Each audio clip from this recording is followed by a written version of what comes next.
There are several types of again of problems that could make an integral improper. So we're going to start by looking at one of them, which is related to the example I just gave you of sine x over x, and that is where the discontinuity happens at one of the endpoints. So let's start this way. Let's say that f of x is a function which is continuous all the way from a to b except at a. So we have some discontinuity at a. So this is exactly the example we have. So this is a function which is continuous from 0 to 2, in fact even beyond, but that's all we're interested in, but not at 0. And we want to compute this integral, right? So we're stubborn and we want to compute the integral from a to b of f of x dx. All right, the problem is only at a, at the beginning point. So what we're going to do is we're going to move a little bit away from a. So we're going to pick another value k slightly to the right, just closer to the right limit of our integral. Okay.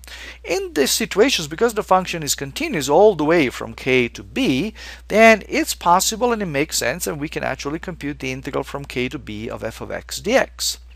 Now, what we want to do is we want to move towards a. We don't want to stay at k. We introduced that k just to make things doable. But we have a procedure, a method for doing that. That's called the limit, right? So what we're going to do is we're going to let k go closer and closer to our left limit of the integral. And so we're going to define our integral from a to b of f of x dx as the limit as k approaches a from the right, of the integral from k to b of f of x dx. So in other words, once again, we're moving away from the trouble point enough so that the integral is defined, and then we're going to go back towards the limit of the integral that we want by using the limit process. Notice I'm using the word limit in two different meanings. One is the limit of integration, the other one is the limit process. Make sure that you're not mixing them up. All right, so now there are other situations where this might be a little bit more troublesome. Look at a picture like this, right? Now, in this situation, we have a function that actually has a vertical asymptote at 0, right? And so you might think that even this definition will do us no good. After all, this is a region that goes all the way to infinity. How can it possibly have a finite value? How can it possibly have an area, right? Isn't it going to be infinite?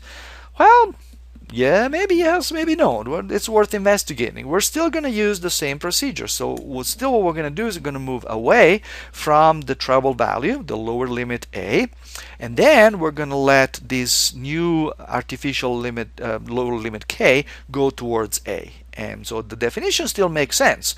The question is, will that limit exist? Because remember, limits don't always exist. We can set them up and we can try computing them. Sometimes they do exist, sometimes they don't. Well, if in fact this limit that we're using in the definition exists, then we're going to say that the integral is convergent, and then whatever value that limit has, that will be the value that we're going to give to our integral. On the other hand, if that limit does not exist, then we're going to say that the integral is divergent. Remember that means that it could be divergent because it goes to infinity, or it could be divergent because there is no limit, right? Well, we don't know. But in either case, we're going to say that the integral is divergent.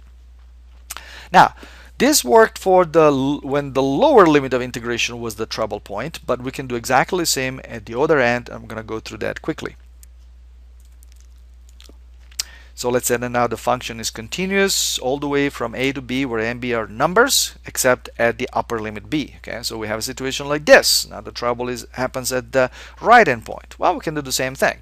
So we're going to define the integral that we want by, first of all, moving away from the trouble spot, constructing the integral, and then taking the limit as k goes to infinity. So what that means is we're going to end up constructing the limit as k goes to b from the left hand side of the integral from a to k of the function f of x. Let me just show you again what we're doing. We're moving away from the right hand point, considering only the integral from a to k, to this new artificial limit, upper limit, and then we're going to let the upper limit go towards the limit that we actually want through the limit process. Okay, so again, this kind of situation works, or may work. There's no guarantee here, okay, but it may work also in the situation where we have some vertical asymptote. Once again, we move away from the asymptote towards the good limit. Then we're going to construct the same integral with the good limit, or with this artificial limit as well, and then move towards the trouble point and hope that the limit will provide some number. As before, if the limit exists, we say that the integral is convergent. If it doesn't exist, we say that it's divergent. All right, let's see what other situations can occur that makes an integral improper.